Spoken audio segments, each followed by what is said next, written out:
We got in the fight over the phrase "one fell swoop," just over this saying. And if you're a newlywed, you're like, well, that doesn't make sense. You're right, it doesn't. This is a double-digit married fight.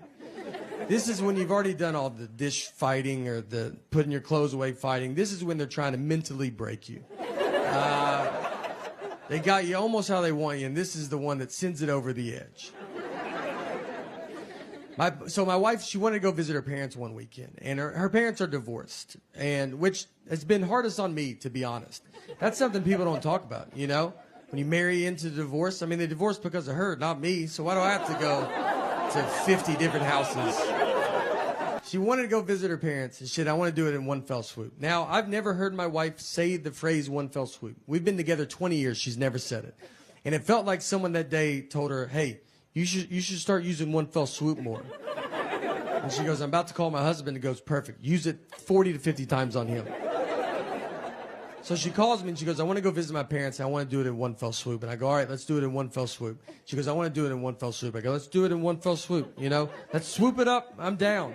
And she kept saying it, one fell swoop, one fell swoop. I mean, over and over again. And then when she went to describe this one fell swoop trip, she goes, we'll go to my mom's, come home, then go to my dad's.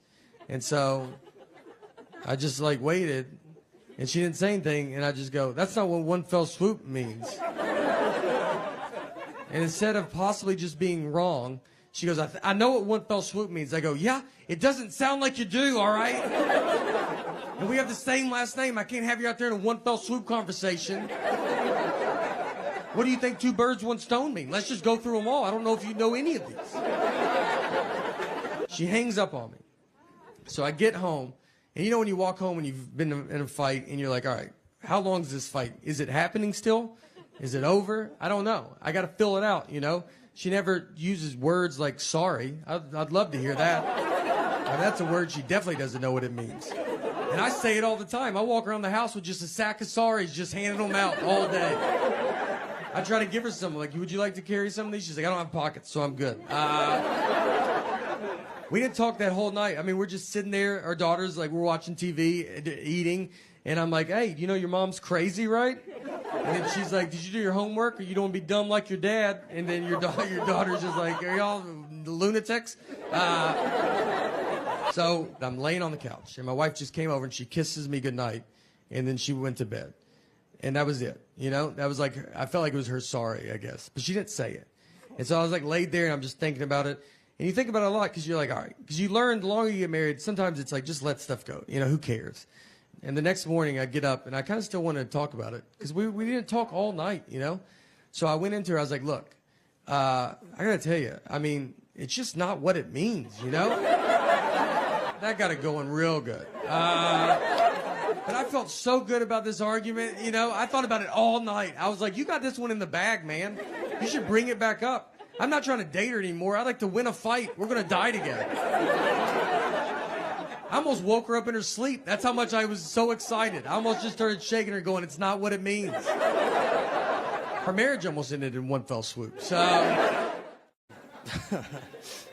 it is very exciting to be here. Not all shows, though, are like this. I did a show in a prison once. All the way in it. We went in it. There was few more people than this. We go in, let's say like you guys are like the inmates. So I'm like sitting here, I'm doing my dumb jokes. None of them work. Every joke I have involves being outside in the past 30 years. Like nothing's relatable. I'm like, traffic's crazy. Do you guys remember? Who remembers traffic?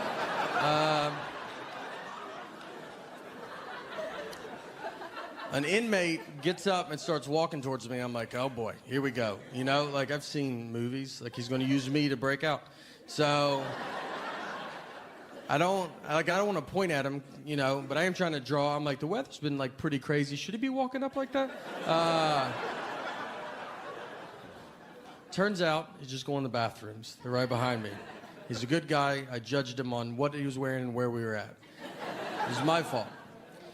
He goes in, the bathrooms they're like open. So I'm against this like brick wall, and I'm like standing, it goes like halfway up. So it's me, a brick wall, and then the urinals. And he just comes out and then comes and pees picks the one right behind me. And so it's just me and him just standing there. He's peeing, I'm like trying to talk. And he just pees without even kind of a problem. It was the most confidence I've ever seen in my entire life. I mean, I thought, whatever you think this guy did it, all right? That's not, an innocent man doesn't pee like that. That's a guy, he's not getting out. I took social media off my phone. I have Instagram still on there. I feel like it's still okay. It's like, it's safe. Twitter's like, I feel like it's just like celebrities telling you you're the worst. That's all it is, all day. Whether it's like the presidential election, everybody's furious. And then there's a big pipeline thing. Remember that? They're like, we got to stop this pipeline. We're like, yeah, we do. I don't even know where this is at. I couldn't find it.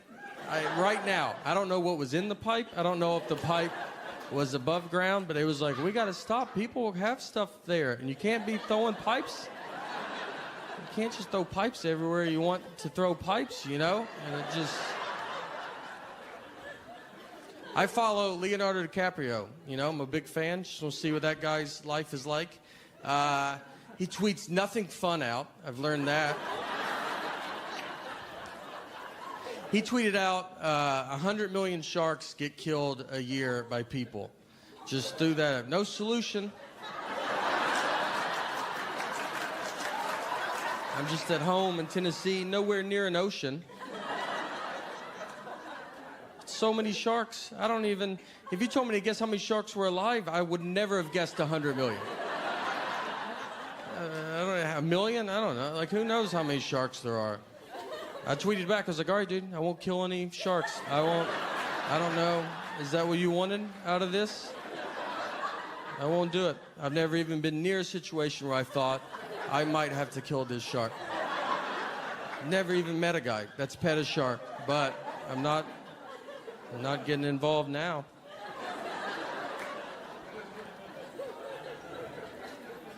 Facebook is more, that's your like friends telling you you're the worst. It's more local. No one has a good day on Facebook. It's everybody's worst days of their lives. And you'll be like the first thing you look at. You like wake up and you like cut it on and then just be like, do you want to see a murder video? You're like, I don't at all. I just woke up. I'm just trying to see whose birthday it is, And they're just like, well, we already started playing it. So, and you're like, all right, I guess I'll watch that.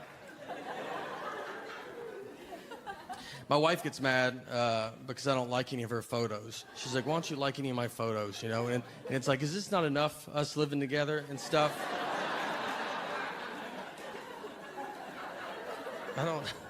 And I did like it. When we took it, I said I like it. I told you I like it. I looked at it. I'm in it. I'm in the photo. There's not much more I can do with this photo. We've been together my entire life. Since we started dating when I was like 21. I'm 37 now. And like I went from like my mom to her. So I don't even know what it feels like to not have some lady be like, I don't know if I would do that,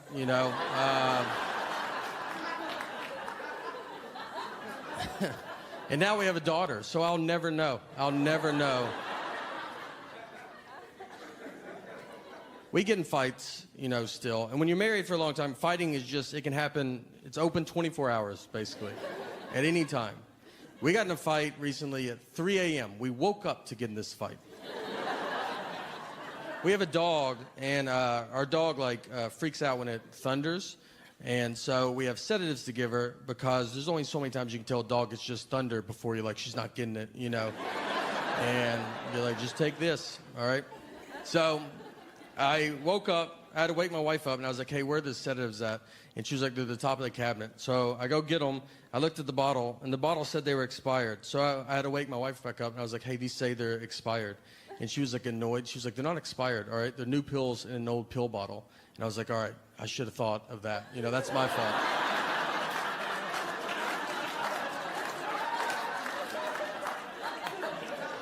I mean, we have people come to our house all the time and they get milk and they're like, is this milk expired? And I have to go, that's new milk in an old milk jug. Are you the stupidest person I've ever met? Why would you not assume that's what it is? That's roughly what I told her. It wasn't as fun as that, but And then she goes all in and tells me it doesn't matter because dog medicine can't even expire, which I was like, you've never even heard a rumor about that. You don't know that. We don't know any dog medicine people. I know who she knows. We don't know one dog medicine maker that's texting her like, hey, we're doing some pretty big things at the dog medicine factory. I wanted to let you know first, but we've invented medicine that can't expire. So feel free to tell your husband at 3 a.m. We do have a daughter as well. We took her to Disneyland when she was 2, and people told us that was a mistake. We didn't ask anybody, but they were happy to tell us. And they were like, you're just wasting money, you know, she's not going to remember it. And I was like, I don't know. She believes in Minnie Mouse. Minnie Mouse is like real to her. It's like fun to see her get excited, you know? Should I just lock her in a closet and be like, do you remember yesterday? No? Well, until you start remembering things, I'm not going to waste any of my money on you, all right? We're trying to discipline her, too, and it's hard to discipline kids nowadays. You know, you can't spank them. You can't talk about it in a microphone for sure. So it's like, what do? You got to hope it works out. Spanking got, like, blown out of proportion because, like, you would see, like, a video of a lady, like, fighting her kid in a Walmart parking lot, and they were like, no, you're not supposed to spank. You're like, that was a regular fight. That's not, like, what we're talking about. I was spanked. My generation was. It was fine, you know. You ever talk to really old generations? They just act like they were beat with bats. They say stuff to you like, that doesn't sound like that should have been happening. You should have called the police or something. Like, the police would hit us as well. Everybody was hitting us. It's fun to be back home. I got my 20-year high school reunion is this year, and I'm pretty excited. I'm pretty invested. I didn't go to college, so this is like the last group of people I met. So I mean, I cannot wait. I love it. I went to the 10-year, loved it. Suggested a 15, no one wanted it. Finally, the 20 is here. My buddy told me, he's like, I'm going to lose weight for our 20-year reunion. And that always like feels, you know, you're like, why don't you lose it for the people that were in your life every day for the past 20 years? You've made your wife stare at your moose body for 15 years. Why don't you tone it up for her a little bit? He's like, no, I'll just save it for the people I hate. I'm going as is. Just, you know, this is what happened. I don't know what to tell you. Yeah. I didn't work out then. I didn't start when I left. So I'm just seeing how it's going to go. I do zero working out. Not even, I mean, it's not like you're like, whoa, wow. Like it's like, yeah, we figured that. Every hotel I go to, I ask if they have a gym. I don't even have clothes that I could work out in. There's no way. I'm like, is it 24 hours? I was going to start tonight at midnight. So I was wondering if that's... What I've learned, what's easier than working out is just tell people that you used to weigh 300 pounds. That's a lot. They don't know, you know? So I've never weighed 300 pounds, but I look pretty amazing for a guy that used to weigh 300 pounds. You're like, yeah, got tired of being tired, all right? You know? Today's my cheat day, obviously, but normally I'm pretty strict. I just don't eat anything healthy. I like apples, but I only like pre-cut apples. I won't eat a whole one, you know? I'm not a horse, all right? So could you guys do some work over there at the apple factory, you know, however apples get here?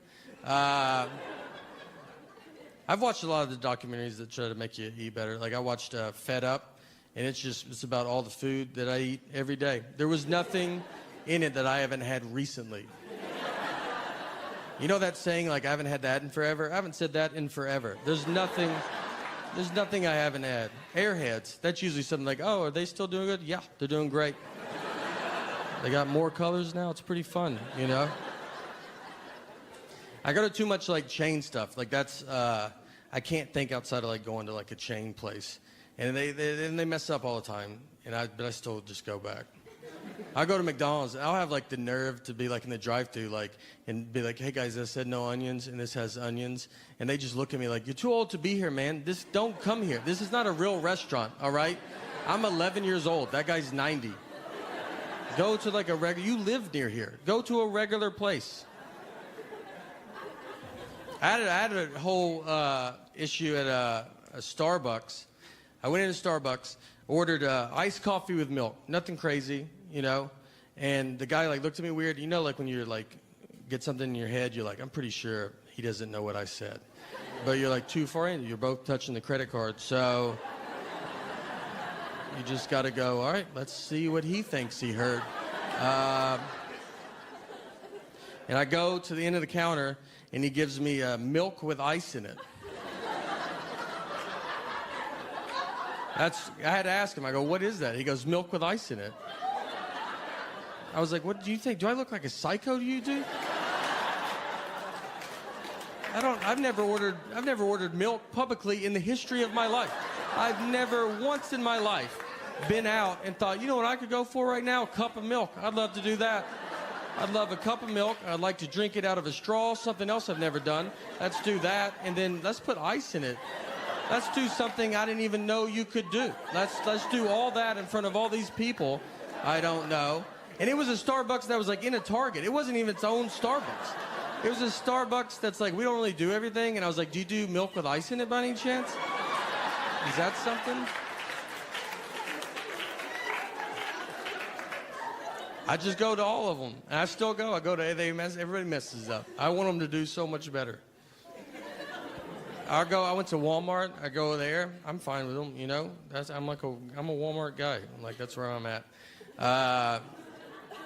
I went into one. I was trying to, and Walmart's getting a little like, sometimes when you go in there, some of the people that work there are like, some of them I don't even know. You'll be talking to them. I'm like, I don't even know if you work here, if you're a customer. Like, it's 50-50. But they're willing to help, which is nice. I went into one. I was trying to buy a hammock. So I go in. I go back to where I imagine the hammocks live, and I went up to this guy and I was like, "Hey man, do you guys sell hammocks?" And he was like, "What's a hammock?" And it threw me off enough that I was like, "Am I saying it wrong?"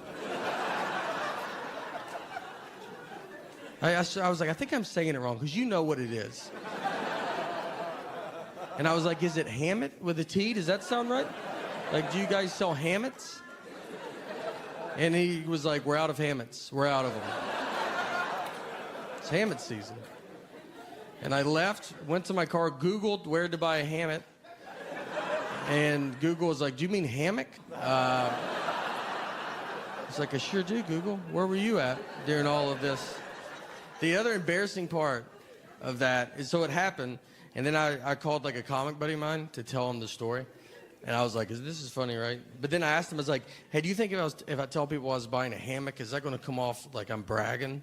Like, for some reason, in my head, that's just like a wealthy purchase. Like, that's a hammock at Walmart. Like, an audience would be like, "Whoa, all right. I didn't know we were just hearing about how good you're doing." Man, what's it like to have two trees that close together? Is it nice? I heard it looks nice. I've seen pictures. I've had my one like fancy purchase. I had LASIK surgery, and we were living in New York, so I had it. It was in Manhattan. Got a deal on it, so that helps knock it down. It worked. You know, I can't see this side of the room, but besides that, this side I see almost too good. And no, it was fine. And they did a couple things that were weird. Besides the deal I got, that's. They want to show you the video, like before you have it. They're like, "Here, watch eye surgery," and you're like, "Just do it. I don't want to watch." Like, I trust. We're in a building. This seems like a real thing. So just go. If I was doing that out of some guy's van, I might ask that guy for a video. But you know, be normal. And the other thing, they didn't make me bring anybody.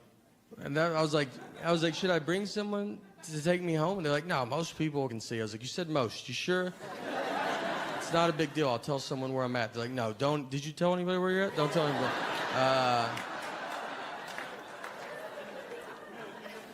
So I go in. They give you a Valium. You go back and you do it. Then you get done. They give you those big sunglasses. And then I'm on a Valium. They're like, "You good?" You're like, "Yeah. This is like the funnest surgery ever. This has been a fun day, to be honest." And they're like, can you see? And I was like, yeah, I'm fine. Like, so I go down. I'm in Manhattan. So we get out, and I start walking to go to the subway, get a few blocks away. And then my eyes start hurting so bad. And I just want to keep them shut. You don't want to open them. And so I'm like, I can't get home. So I get my phone. I'm like blinking. And I get to my wife, and I call her. And I was like, you got to come get me. I can't see, you know? And I was like, and you should have come too, by the way, all right? Like, why are you not here? So I was like, you got to come find me. I don't know where I'm at. I've made turns. So I was like, just go back to that place and then just expand your search around buildings until you find me. And I just stood I put my hand on a building, and I just stood because I was afraid I would drift out in the street and just be just shuffling. The next thing I know, I'm in the middle of the road, just big sunglasses, which wouldn't be that different for New York, and so I'm just standing. I stood with my hand like this for 30 minutes. I mean, we were to the point if anybody confidently just walked up, they could have taken me home. Next person that goes, let's go, I was living with them for the rest of my life. It's fun doing comedy with, because you get to travel so much. I fly a bunch, and it never gets easy when you fly. You just think, every plane you're on is going to go down. It's not in a dark, it's never relaxing. I had, I've got on a plane once, and, you ever get on and just look at everybody on it, and it just looks like a group that would go down in a plane crash. For some reason, you're like, I feel like I've seen all of us before. I had a pilot tell us right before we took off that he was retiring, and this was his last flight. You're like, all right, why don't you just say that when we land, dude? It's not like we're gonna be different people. We're the same people. He's basically just either way, this is my last flight. So, all I can tell you is I'm not flying again after that. I'm trying to get better. When you travel now, you go to different cities. It's to actually go explore the town and see stuff. I went to Wilmington, North Carolina, and yeah, a couple of us. All right, and they have a big battleship there, and it's in it looks like it's a river because you can see across. It doesn't look big, but it's probably part of the ocean. It's one of those where you're like, could I drink that water? Could I not? I don't know. But you can't ask that. You can't ask someone how water works. So I didn't even go on it, but it's there. I just wanted you to not think I didn't see it if you go. But I looked up some other stuff to do. They have a thing there called Cape Fear Serpentarium, and it's just a guy's house, and he has a bunch of snakes, lizards, and a crocodile just in his house. He has the world record for being bitten by a viper snake. It's 7 times, which is it's a record no one is trying to get. It's so many times. He was bitten 3 times, and then 4 more times after that. That's how many times he was bitten. 3's a ton, and then 4 more after is just too many. But I was like, I gotta go see this. This is gonna be amazing. So I go, I walk over, I walk in. Right when you walk in, he's got a lobby set up. And in the lobby, he has 2 parrots and then a bunch of anti-government posters. That's he just has those things. It's 2 parrots and a lot of stuff on chemtrails. He's basically just this is what I would love to talk to you about. And you're like, I just want to see some snakes, man. He's like, all right, but maybe later could I corner you and talk to you about it? And you're like, I don't know, let's see how the snakes go. So I went and I paid. It was $9, obviously cash only in a place like that. And so I give him my $9. I go up. First snake I see is a gaboon viper. It's a crazy venomous snake. And there's a story written out about how venomous it is. And the story was that these 2 kids broke into the Washington National Zoo in the early 1980s to steal a gaboon viper for whatever reason.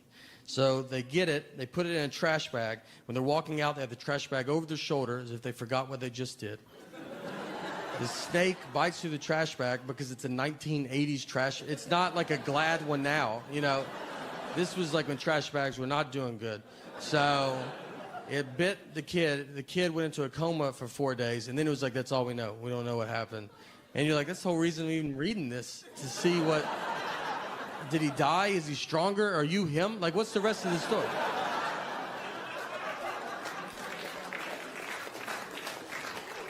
So if you ever go and you should go. If you ever go, 3 p.m. Saturday and Sunday, he feeds these things. So I looked at my watch. It was 3 p.m. I was like, all right, we'll go watch these things eat.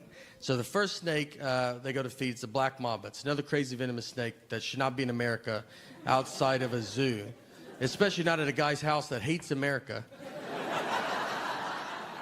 So we're like, all right, we got to go see this. So we get down there. He puts a chicken wired fence around him. So if the snake gets out, he'll just get out of that fence pretty quick. The fence has holes in it that I would describe as a little bit bigger than a black mamba. And I mean, we're leaning on it. We're getting kids up against it. We're like, no, you get up here. Push, their kids' faces are against it. So we all stand around.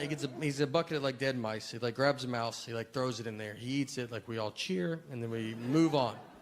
Next one we go to is 12-foot anaconda. This snake is huge. He props open the glass cage with a 2x4. That's how big it is. Props it up. No chicken wire fence. It's non-venomous. Worst case scenario, we're all going to wrestle this snake. So we're all standing there around. He gets his bucket back out, but this time it's got dead rabbits in it. And they're the biggest rabbits I've ever seen in my... I would have paid $9 to see what that rabbit's life was like. Just to see that rabbit drive up that day. He gets these giant, two-handed tongs that they look like they're for this. So he grabs a rabbit. He kind of steps back. He's going to make the snake come out and get it like he's hunting. So it's the rabbit, it's him, children, and then us. I mean, no, he's the only employee there. So we stand there. Luckily, the snake comes out. He gets the rabbit. He's constricts it. It falls to the ground. He lifts it. He puts it back in. He goes, well, Easter Bunny's dead. Makes that joke for the kids. Yeah. And we waited for him to say he was joking. He did not. Yeah, he stared at the kids harder, almost to assure it. That's what it is. Then he goes, all right, you have permission to touch the snake. No one's asking. We're walking away. No one was like, I bet this is when we can pet him. They're leaving, and he makes the kids pet him. And they most don't want to touch the snake. Most are petting the rabbit he was eating. It was like the 30s. There's no rules in this place. It's like riding a ski lift. You ever been on a ski lift and halfway up you're like, hey, my bar didn't lock. Should it have locked? I don't do this ever. So the last one is the crocodile. We go to the crocodile. It's a 10-foot crocodile. This crocodile has been staring out at his cage at everybody. He's trying to remember you for supporting this guy. He's like, I'll find you one day. I mean, if he was in here right now with a hat on, I wouldn't be surprised. That's how nervous I am when I go out. So we all stand around. The crocodile's there. He unlocks the door. Door's unlocked. He gets his rabbit bucket. And he grabs a rabbit, and he's going to just open the door and throw it in there and eat it and watch it. He grabs the rabbit, he gets it right here. The crocodile sees the rabbit and comes forward, hitting the door, which is unlocked and we learn also broken. Hits the door. The crocodile's momentum just takes him out into the carpet they were staying with us. The kid, there's a 10-foot crocodile just on the floor. So everybody just starts losing it. It's like a Godzilla movie. People are just running. Everybody's crying. People are crying real hard, just bawling. Everybody's dead behind you. You just assume it. You don't even look. Some lady was like, my husband. I was like, your husband's gone, lady. He's gone. We shouldn't be here. There's so many signs that say we shouldn't be here. And we just leave because the cobra was next. She's like, I don't know if the cobra's in a cage. Who knows where this cobra's at? He might have been watching this with us. This is a real story. And here's my proof. I have proof to this story. There's a TripAdvisor review from that day. It's not my review. I'm not a review guy. But someone reviewed it. And you can look at it. Go to TripAdvisor. Type in Wilmington, North Carolina, Cape Fear Serpentarium. When you get there, go to the reviews. They have 4 stars to 1 stars. If you want to see what I'm talking about, I would start at the 1 stars. They're all pretty fun to read, though. 4 stars love it. They think the place is great. 3 and 2 stars, they're usually pretty hung up on the propaganda in the lobby. They can't get past that. And then just go to the 1 star that says, crocodile got out of the cage. It's the best 1-star review I've ever heard in my life. Just the most, oh, did that poster hurt your feelings? Did a crocodile get out when you were there? Because he got out with us, and we didn't think he should have been out with us. So 1 star. All right, thank you guys so much. And everything's wet. So everything's wet. Oh, hold on. Wait. Really trying. I know it's all right. I know y'all should apologize for y'all's fly. Those Houston flies, you know how they are. Always want the spotlight. And I thought flies don't live long, and they live so long. Thank you.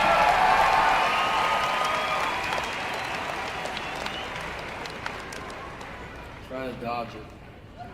God, I almost got it. If someone walked in right now, it looks like this is what the show is. Like it's just, this is how far, like we have Wi-Fi's down. We're now just paying to watch a man try to slap a fly. And like a lot of people show up. It's pretty fun, you know, like it goes.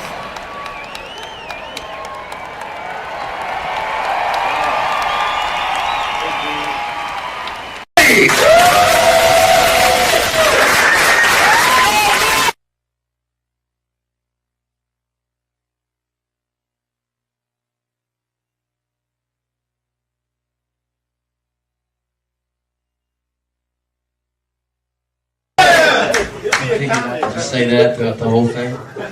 My name's Nate. It might be hard to understand me at some times. I'm from New York City. I'm just kidding. I'm from Nashville. I wear this shirt for a couple of reasons. So if I get questions like that, they're like, oh, Nashville, okay. If people come in late, they know. They don't have to interrupt us by asking. They'll just read my shirt. If they can't figure that out, then they're probably from Nashville too. They probably have the same shirt. I also wear it in case I get lost. People know where to send me. It's kind of like a dog leash. I got my name and number written in the back. So you can always find me if you see me laying on the street. Just send me back to Nashville. I'll be good.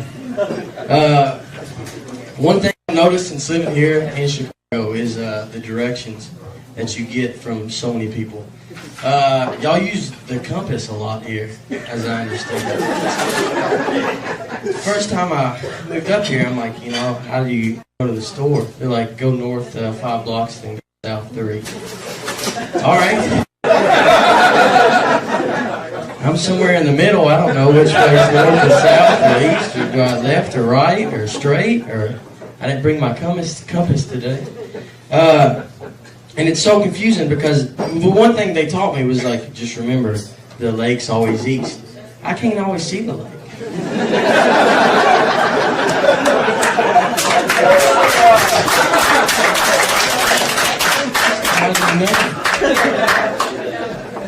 And people ask me, because, you know, you see someone, this is another reason I wear this shirt, because don't ask me for directions. But people will ask me. They'll be like, hey, I need to, you know, get here. And I'm like, the lake's east.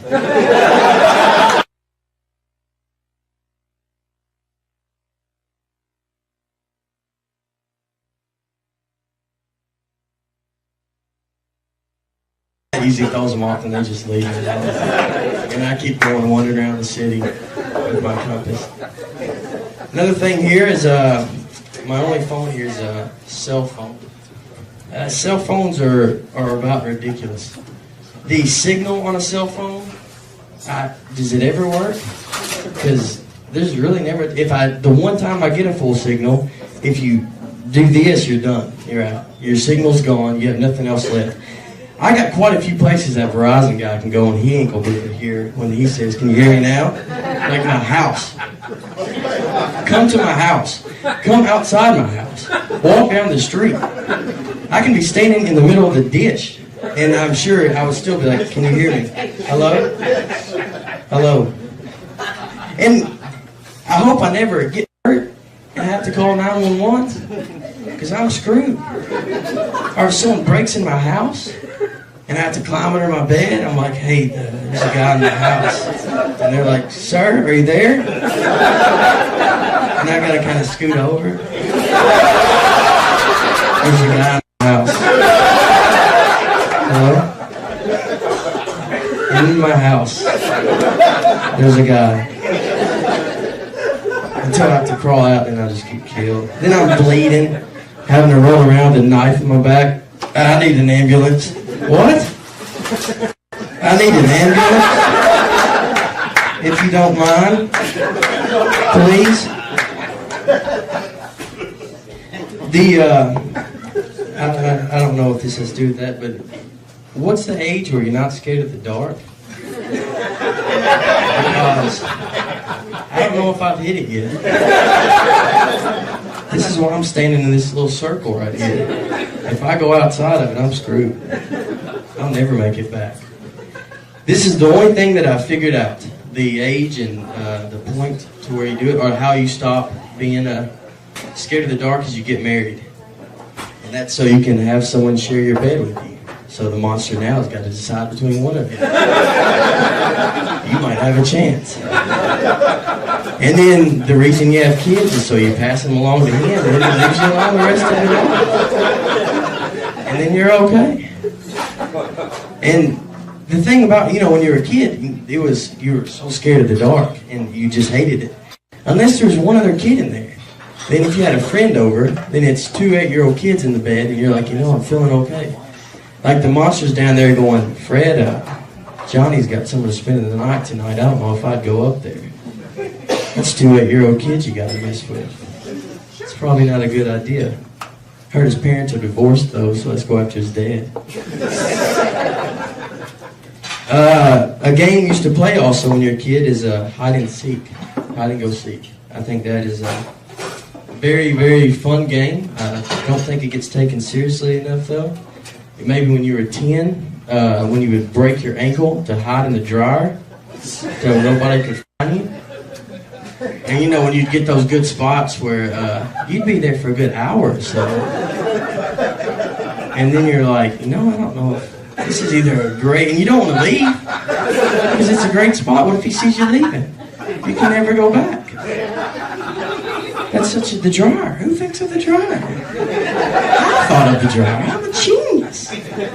So you go, then you got to go up there, and he's already quit. He quit 2 hours ago. He's like, I couldn't find you. I looked for a little bit. The Easter was just recently, and speaking of hiding, they had an Easter egg hunt, and the thing is now is when they hide the Easter egg, they just throw them out on the grass. It's not game is. Because I guess they want everybody to find an egg, make everybody happy. And that's not how I did it. My dad would hide them on the roof. You'd be mowing the grass in August and run for an egg. And be like, there it is. I found it. You'd climb trees, fall down and break the leg, get up, and you still had it. And then you'd open it, and it was the money egg. And it was worth everything, with $5 in it, and that's all you needed. Holidays are great too. I remember the first time I met the Easter Bunny. He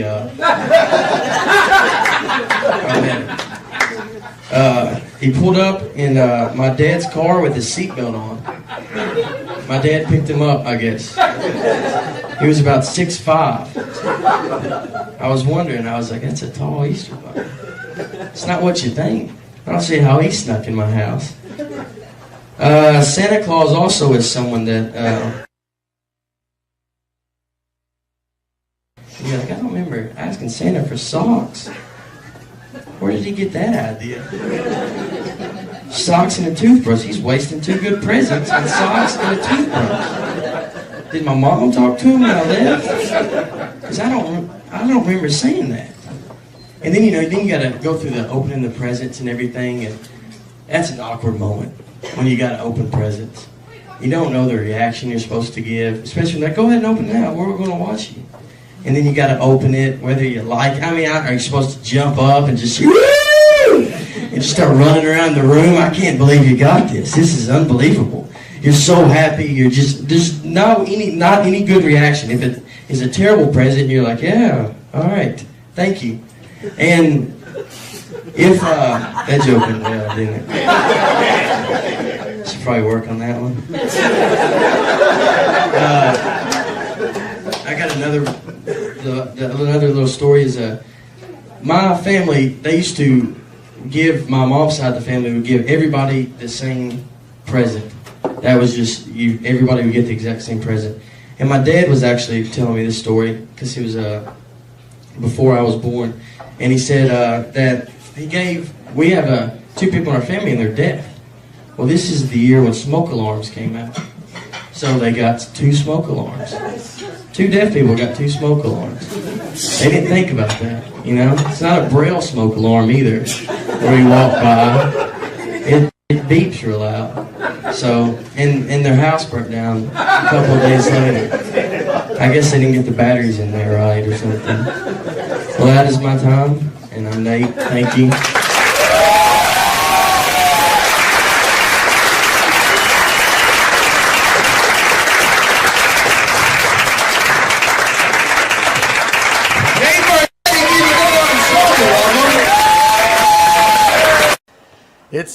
It's great having a kid. I've been married for 7 years, and so now we just have a 1-year-old daughter. So it's getting pretty serious, and this is what took it over the edge. We were living in New York when my daughter was to be born, but I'm from Tennessee, so we flew home, and my daughter was born in Tennessee. I didn't want her to be born in New York. I don't need her growing up thinking she's better than me. So I was like, you start where we start. All right. How about that? It was wild. Does anybody have kids here? Or a couple? One person. All right. The rest is like, when I die, this city dies. All right. Yeah.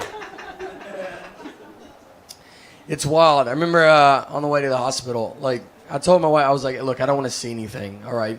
It's going to be gross. I wish it was like the 50s when they didn't even let men in the hospital. But it's not. Now, doctors are like, do you want to deliver the baby? Why don't you do most of it? They just pull the baby out, and then they just tell you, here, cut the umbilical cord. They just tell you to do it, real fast. I didn't take a class. They just act like I'm the guy that cuts umbilical cords at the hospital. I almost cut the wrong part, and they were like, that's not right. I was like, oh, maybe, you should jump in. You did go to doctor's school for this. I don't know why I'm doing minor surgery right now. Then they just hand you your baby, and they're like, all right, we'll see ya. And that's when you're like, I'd really like your help now. I need you to live with me or something. The first question I asked, they should have probably kept, I was holding her, I was like, how much do you feed it? I bet it's a lot. It seems like it'd be a lot. It sounded like I was buying a hamster at a pet store. The big thing they tell you, the number one thing they say, they're really big on they're like, whatever you do, let's just try not to shake this baby. That's the number one goal. And they tell it to you, they're almost like, obviously you're going to want to shake the baby. But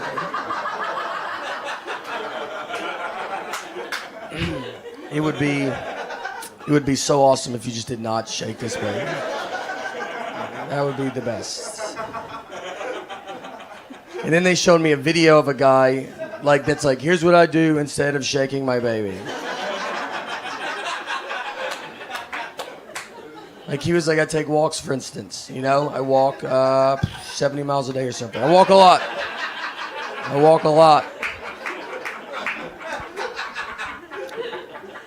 Then I signed a certificate I was in kindergarten that said, all right, I promise, I swear to God I won't shake the baby. Quit asking me about this. I've never heard the word shake so much in my entire life. That's all we talked about. And the first night we got her home, she was you're delirious, you're just confused and tired, and she was crying for 6 hours. And I was sitting there, I was wait, are we supposed to shake this baby? Is this when we do it? This seems like when you would do it. But we didn't we didn't shake her, so it's cool. We have rocked her aggressively, but she had to go, went to the doctor to get, when she was 9 months old, you have to do a 9-month-old checkup. So we go to the doctor, and she has to get a shot. And it's the worst, when babies get shots, because they don't know what's going on. She's just looking at us being this day's going unbelievable. I don't see what could go wrong, What could go wrong? Why would anything go wrong? And then you're looking at her like it's about to all go wrong. You don't even sort of understand how wrong it's going to be. So she gets the shot, so we go to grab her, because we're going to hold her and console her. But she doesn't cry. She's just fine with the shot. And, we're just sitting there, the doctor's surprised. My wife's like, maybe this is a sign that she's going to be, a powerful woman, a strong girl. And I was like, maybe. We should also see if she's going to be a psycho. Who doesn't cry when they get a shot? Maybe that's what we should look into. That doesn't make you nervous? I would cry if you gave me a shot. She's already fine with pain at 9 months old. In 20 years, I'm either going to be telling her, look, we love you so much, and we're happy that you've accomplished everything. Or I will be on the news going, we love you, but you need to turn yourself in right now. Just do the right thing.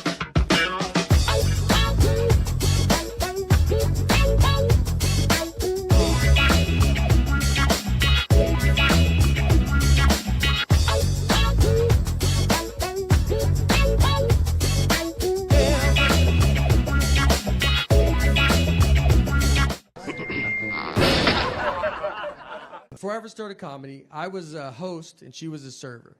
And someone asked her recently, they said, hey, do you think, did you ever imagine when you started dating that your lives would become all that it's become?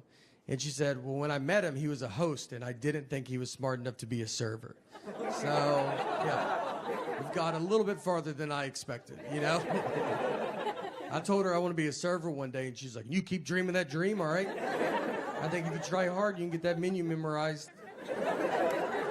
So I'm the dreamer of our group. I feel like in a marriage, you have one of you is a dreamer. Money's not real. Let's have fun. Let's go do fun stuff as much as we can. And the other person hates fun. And that's how you make a marriage. You can't have two dreamers. You're going to be homeless in an hour. You need someone that just walks around. Is fun happening? I'd like to put a stop to that. Are y'all having fun? Stop it. Is the air conditioner on? Turn it off. I married my dad, is who I married. My dad, who I thought air conditioning cost $100,000 a day to run it. When we would be on car rides, I thought if you turned it on, your car exploded. Just gas, you were out. We're out immediately. Did someone turn the air conditioner on? My wife's always around, too. I feel just always, near, especially about home. It's like I married a cat that I'm like, you just always on me. If I do if I go to the bathroom, she's like, I'm going to paint the bathroom door while you're in there. You couldn't do it later? No, I had all the time to do it. I thought I'd wait till you went in, and that's when I was going to start. If I eat something she doesn't approve of, she just pops up, man. I'll try to sneak it. I could eat an Oreo cookie in the attic at 3 a.m., and I would bet my life a light would cut on, and she'd be like, what are you doing up here? And if I questioned it, it was like, what are you doing up here? She's like, I'm always up here. This is when I do my attic stuff. She put Life 360 on my phone. That's so they can track you even when they're not near you. You might not even know you have it on your phone. It's worse than what the government's doing. I would rather the government track me than her. She just calls me, why are you at Krispy Kreme donuts? I'm like, look, I'm not going to live like this, all right? If I want donuts, I'm not going to lock my phone in a gym locker and go pay cash for donuts. I've done it, but I'm not going to do it every time. God forbid I go to a store she has a coupon for. I'll be walking into the parking lot, just get a call, don't buy anything, I have a coupon. I'm like, do you think I'm going to come home and get that coupon? Is that what you think's about to happen?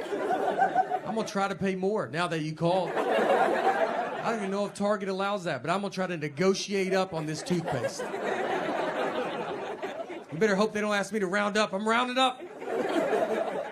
I hate coupons so much. And she's addicted to them. She will not let me leave. I got a coupon. I'm like, I just feel so stupid. I'm buying deodorant, and I'm like, I don't have all the money, but I'm almost there. But I do have this coupon. One day, I hope to be able to pay full price. We are saving up as much as we can. This sucks. Because that was a very bad word in the 80s. And look, I'm sorry to say it now. This is supposed to be a clean show. I'm bringing this filth into it. That was a very bad word in the 80s. If you said that word in the 80s, it was like, well, good luck with drugs and life in prison. My dad took us to see the first Karate Kid at the movie theater, and they said sucks in it. And right when I heard it, I looked at my dad and I go, what kind of trash you bringing us to?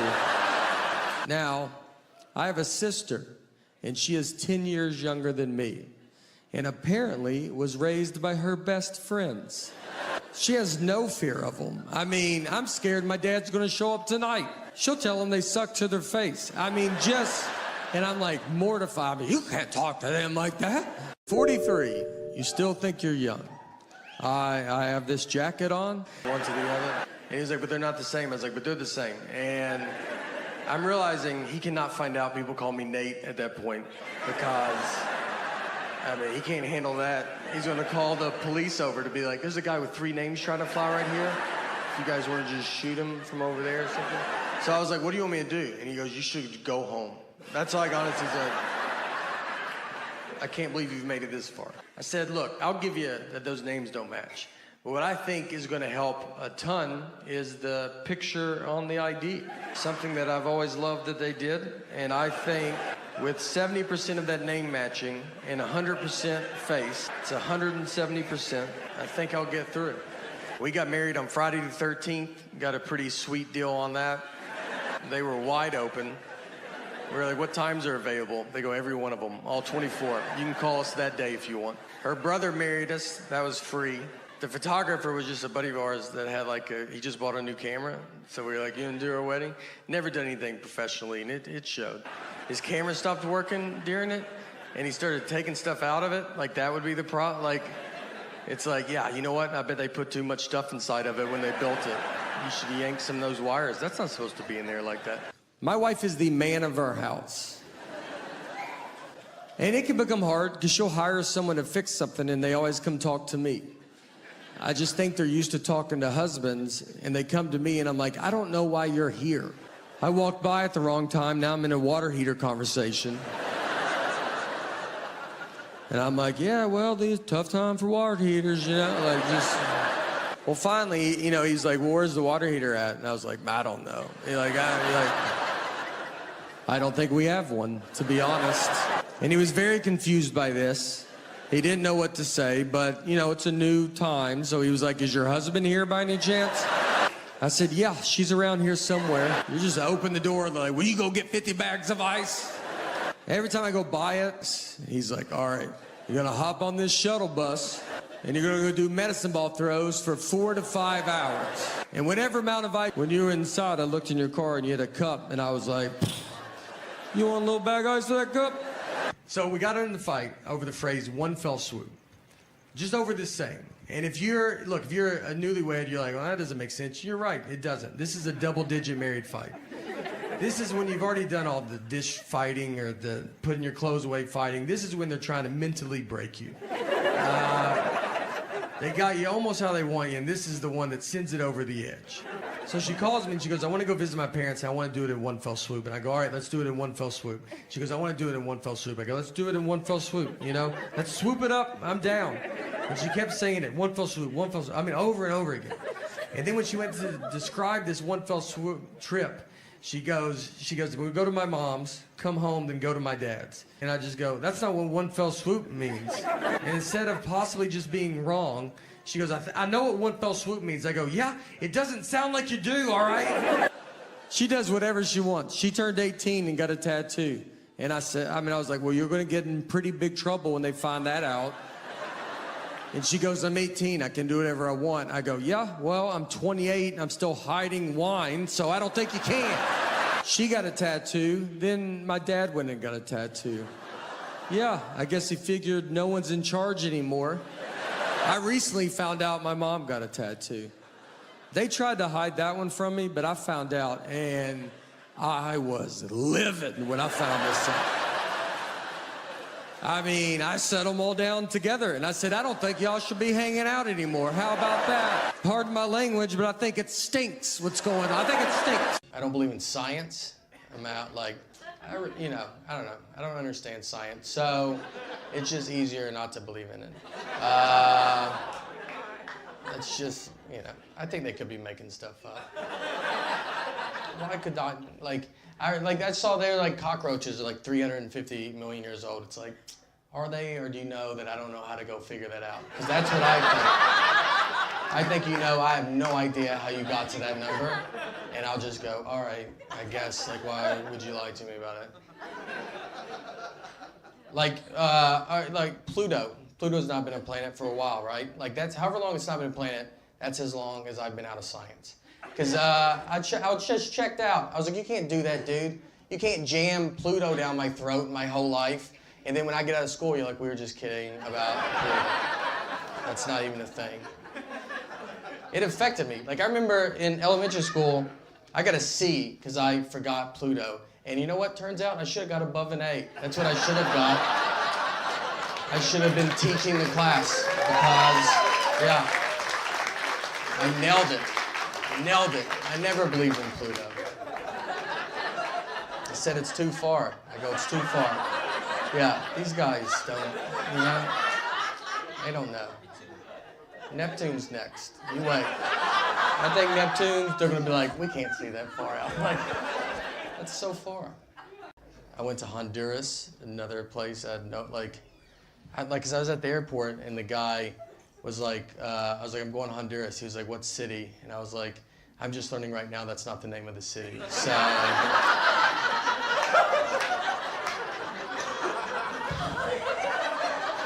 don't know, dude. Just wherever other people are going, probably. Let's just go there and figure it out.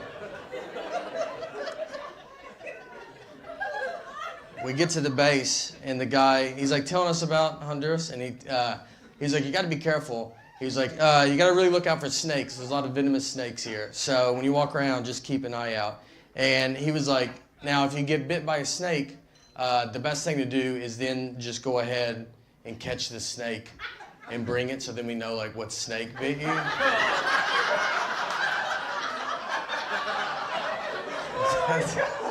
I was like, dude, I'm pretty positive that's like exactly what you're not supposed to. Like, I've never seen that ever on Animal Planet. Like, someone gets bit and then they gotta be like, now I gotta get it.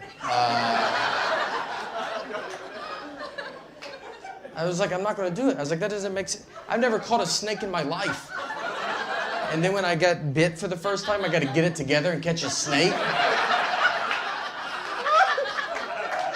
I was like, it's not gonna go good, man. I was like, he's gonna keep biting me. That's all that's gonna happen.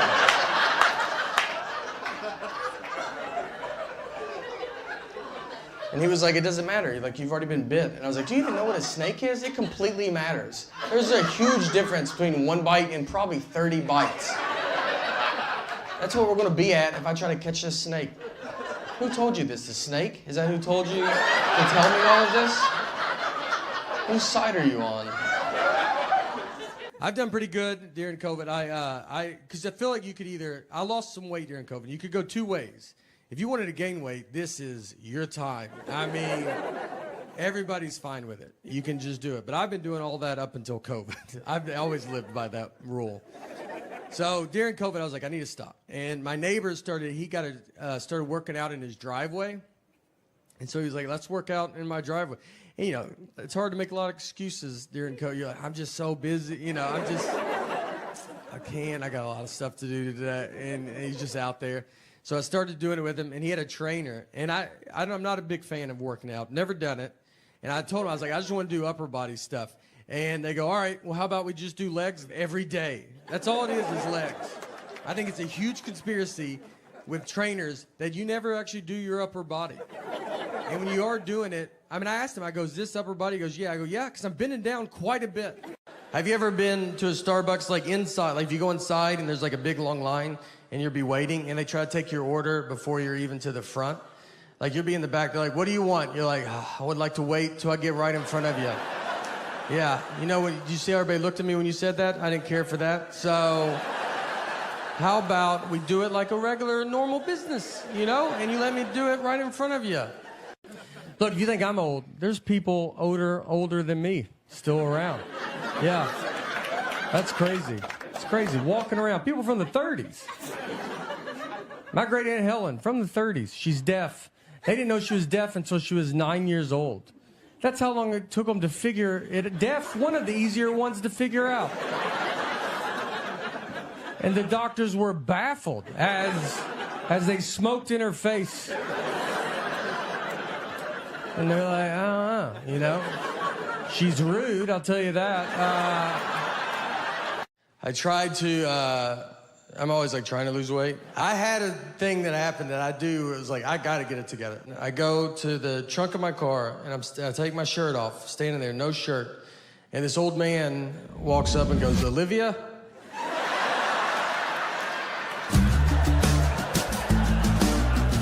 I had to turn, I was like, I'm sorry, what did you say? I'm sorry.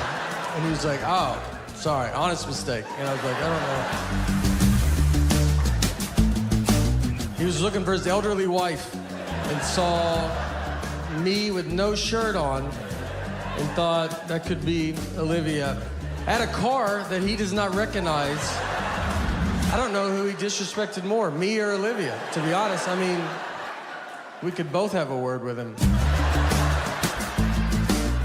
Our daughter is in 3rd grade, and for 1st grade, she started taking the bus. And it was the first time she ever took the bus. So if you know as a parent, you walk them to the bus stop, it's very fun.